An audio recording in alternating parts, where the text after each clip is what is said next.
Olá, voltamos então com o segundo bloco do programa Livres Ideias, hoje debatendo aí o papel da mídia, especialmente a mídia de massa, na sociedade brasileira. Bom, o último bloco terminou acalorado, né? A gente começou a falar então sobre a manipulação midiática, né? E quem é que controla ou pune essa manipulação. No seu exemplo, no debate no exemplo que foi feito. Do debate lá de 89. Bom, penso eu, num país sério, a emissora não deve, essa emissora no caso, por conta dessa manipulação, né, não deveria ter sido punida, talvez até perdesse a concessão?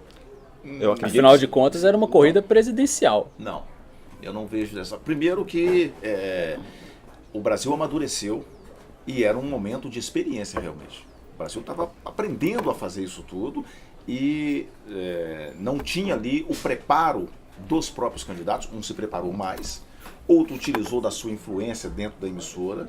Hoje a gente tem controles com relação a isso, né? Hoje não se faz esse tipo de coisa, é muito... A própria legislação... A vigilância é bem mais acirrada. Muito regulado. Não era nem obrigado naquela época. Há controvérsia. Eu tento...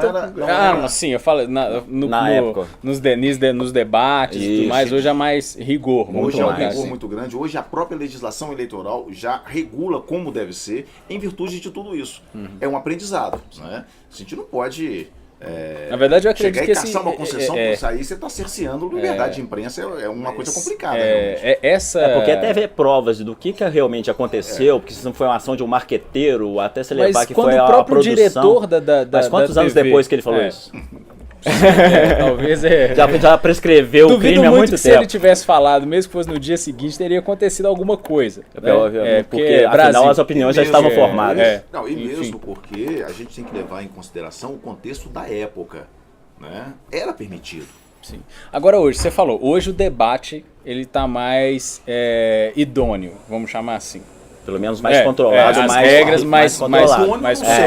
Agora, eu acho que isso não quer dizer que a mídia em si esteja idônea, porque o que ela não manipula no debate, pelas questões legais, né, de regulamento, ela faz no seu jornalismo, ela faz nos seus, através dos seus apresentadores da tarde, enfim, né? Isso não é... Hoje a legislação eleitoral, especificamente não, eleitoral... até antes do período eleitoral, se você considerar. Não, mas ainda é muito rigoroso. Hoje a legislação controla isso. Quando, por exemplo, Marconi, vamos pegar aqui. Quando, por exemplo, na véspera da eleição a presidente passada, 2014, certo? Bom, na véspera, na sexta-feira, se não me engano, a Veja... Aécio, né? A disputa estava entre Dilma e Aécio. Então, na véspera, na sexta-feira, ou seja, 2 dias antes do domingo, a revista Veja solta uma capa.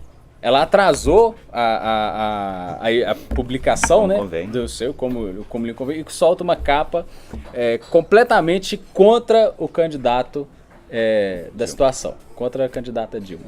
Né? Claro. Olha, ela é um veículo de massa, a revista com mais tiragem no Brasil, se eu não me engano, né? Quando ela faz isso, ela não está rompendo um princípio de imparcialidade? Olha, ou existe esse princípio? Eu vou um pouquinho aqui, porque é uma frase que eu digo. Não tem que ser imparcial. Ela precisa respeitar os espaços de todo mundo. Tem que ter uma linha editorial. Vamos colocar aqui na questão de eleições que a gente está falando. Eu não acho que... Eu não sou imparcial. Não, ninguém é imparcial. Cada um tem a sua parcela. O veículo ele precisa dispensar o mesmo tratamento a todos. A Veja deixou muito claro, desde o início, que ela era uma oposição ferrenha ao governo do PT. Ou seja, eu recebi na minha casa. A hora que eu vi aquela postura e aquela intenção de derrubar, eu cancelei minha assinatura. E eu creio que esse é o sistema de controle. O problema, o que eu penso é o seguinte, é que você tem uma formação política, enfim, e mesmo... Não que eu estava torcendo pro A ou B.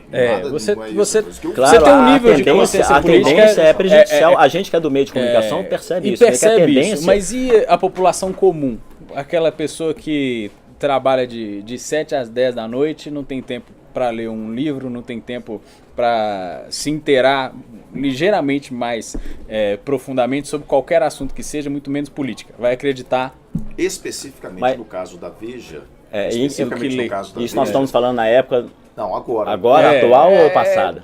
Eu não vejo uma grande mudança. Não, eu vejo. De 2014 para cá. Porque hoje o governo não tem tanta influência a não ser com o poder econômico, que eu acho que o mercado é muito mais forte do que o a gente está falando e as mídias sociais ainda tiram todo esse papel de formação de opinião, porque você filtra uma coisa e você dissemina outra, ou então você mostra uma coisa num grupo de qualquer outra mídia social que hoje tem, Face, WhatsApp, que for, a formação de opinião hoje é totalmente diferente de 4 anos atrás. Totalmente diferente. No caso da Veja específico, né, dessa matéria, que saiu na véspera, lá, uma edição especial, esse público, esse grande público não tem acesso à Veja. Será? Não tem acesso à Veja. A Veja vai para formador de opinião, e esse formador de opinião tem a obrigação de ter esse discernimento. Né? Ele é diferenciado, então eu acho que não. E tanto é que. E mesmo eu acredito que até mesmo quem fosse contra o governo, você vê que há uma coisa. Porque eu vejo a Veja chegando no consultório do dentista, Mas vocês falam de Veja? Cabeleireiro. Na faculdade a gente tinha uma matéria que chamava jornalismo comparado. A gente pegava revistas, jornais e fazia o que foi publicado no outro, de que forma foi publicado. A Isto É era muito mais imparcial do que a Veja, né? Isto era o exemplo de comunicação, né? Outro dia, recente, eu estava na casa do meu pai, há muito tempo eu não via Isto É, eu peguei Isto É para ele, eu achei muito mais tendenciosa que a Veja. Assim, mas no caso assim, dela chegar... Do que ela era antes para atualmente, ela se transformou totalmente, ela ficou tendenciosa também a combater grupos que até então ela não fazia isso. Nesse ponto eu acho que a Folha, talvez, a Folha de São Paulo, eu acho que ela balanceia um pouco. Ela tem um viés à direita, se a gente pode chamar assim, né? Mas ela tem alguns dos seus colunistas de inclinação à esquerda, então acaba que... A Folha sempre foi mais imparcial. Ela é um pouco mais imparcial, mas porque ela coloca as opiniões contrárias. Isso. Né? Apesar de ela dá espaço a todos, ela tem uma linha editorial, mas ela abre espaço para outros, claro, darem a sua opinião. Isso é salutar para a sociedade, né? Porque você não fica lendo uma coisa massivamente. Né? Contra, você tem um contraponto. Né? A vida não é isso, né? Nem todo mundo é contra. Alguém que é a favor, eu vou ficar só lendo uma coisa que é contra? Isso não existe. Agora, Gabriel, você tocou num assunto que eu acho que a gente pode enveredar por aí agora. O papel da mídia social, né? Das mídias sociais, que vem crescendo. O Brasil já é considerado, por alguns indicadores internacionais, como o país que mais consome mídias sociais no mundo e que passa mais tempo no Facebook, Twitter, enfim, né? Como é que essa mídia social impacta primeiro os veículos tradicionais de comunicação? Como é que faz? Eu entendo que fortalece ainda mais. Porque pesquisa recente, né, foi divulgada até no Jornal da Cultura aqui junto com a gente, feita lá nos Estados Unidos, mostra que o Brasil é o câncer das redes sociais. O Brasil usa a rede social da pior forma possível.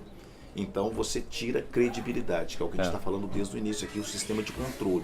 Você tira credibilidade. Onde você viu? No Facebook. Você perdeu a credibilidade. Né? Pela forma como e quem usuário, postou? Né? Alguém que faz parte de determinado grupo. Então, ainda precisa amadurecer. Tem muito. Quando você falou assim, a Veja chega em consultório, muitas rádios chegam em todo canto também. Não quer dizer que ela é ouvida.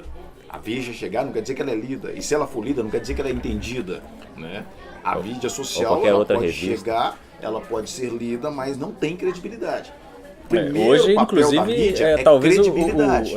talvez o veículo de comunicação em massa menos creditável que a gente tem hoje é a Veja. Né? Pelo menos já caiu no esculacho popular aí há muito tempo.